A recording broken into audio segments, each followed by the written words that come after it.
Is there really any difference when we see the hot takes, the misinformation, the biased takes? Is there really any difference between what we're getting with new media that's driven by athletes as opposed to old media, which was driven by journalists? What's up? My name is The Sam D. I'm a 15-year plus sports media veteran. And on this channel, I try to give insights into what the sports media industry and sports in general is actually like. So if you like that type of content, go ahead and subscribe down below. Yes, if you're familiar with this channel, yes, I am still in Iceland. Still here for a couple more days. There's your obligatory Iceland POV. So new media kind of became a thing, pandemic, post-pandemic, live streaming, podcasts, all that type of stuff, right? But it was story driven, athletes giving their perspective, the locker room stories, right? Let me tell you what really happened. Let me tell you what it's like during a players only meeting. Let me tell you what it's like on a team plane, all that type of stuff. As Last Dance captivated all of us during the pandemic, off the heels of that, we got a whole bunch of athletes telling stories or their versions of stories, right? Their truths, not necessarily the truth, their truth. And there's a lot of that going on in 2025. So new media was supposed to take over, supposed to revitalize the industry, revolutionize the industry. That's what the habitual nut-hitter Draymond Green said. New media is going to change the game. Now that we're a few years in, have they? You take what happened with Shannon Sharpe, right?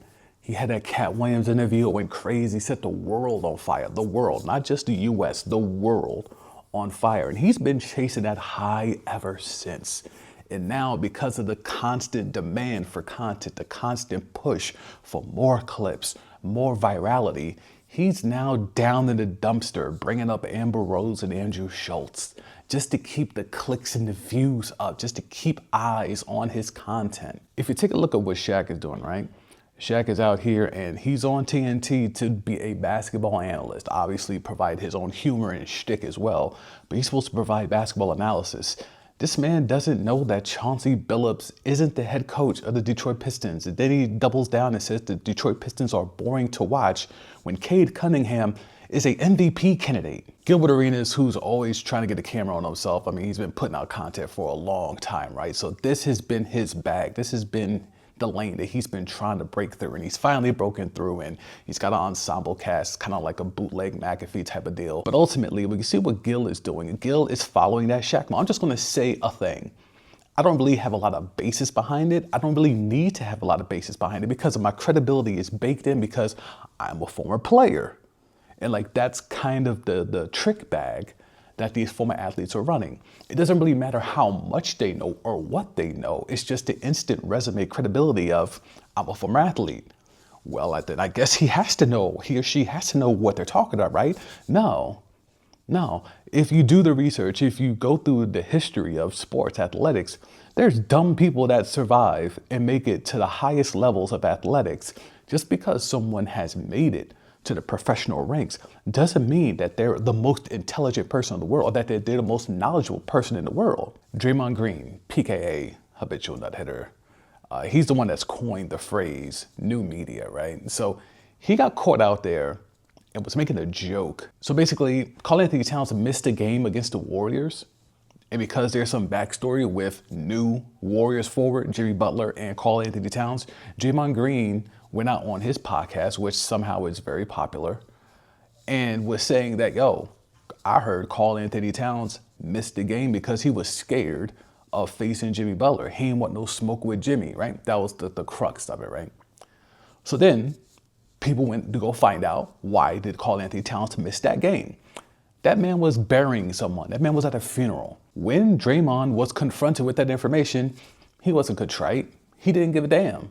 He just said, hey, the Draymond Green show will move on. So I ask you, what's the difference between new media and old media if Draymond Green is doing the same thing that we used to kill journalists and reporters for 20 years ago? What's the difference? Just because an athlete is doing it, that somehow makes it better? The biggest selling point of new media is supposed to be you're getting authentic POVs directly from the source, not the traditional journalist, reporter, insider way of sources close to the situation or, my sources tell me this. My sources like, no. Athletes are saying, no, I'm saying this. I'm going to tell you what really happened. And that's the hook. That's what brings us in. That's what reels us in, is that, oh, I don't need to get it from my local beat reporter. I don't need to get it from a national insider. The athlete's going to tell me the information directly. Oh, this is DTC, direct to consumer, right? Not so much, because the whole hook is supposed to be the stories, right? We're getting stories from the locker room, from being on the road, in the hotel lobby, during games, the side talk, free throw line conversations that happened that nobody was aware of, training room conversations, all that type of stuff. That exclusivity of this information is what these athletes are selling, that they're going to provide to us as the audience, to consumers. More times than not, they're rewriting history, or they're just flat out lying. Like Dwayne Wade has told 3 different versions of how the heels have come to be. We've gotten 3 different versions. Which version is it, D Wade? Then you have the biases. Salute to KG, but he does that show with Paul Pierce, right?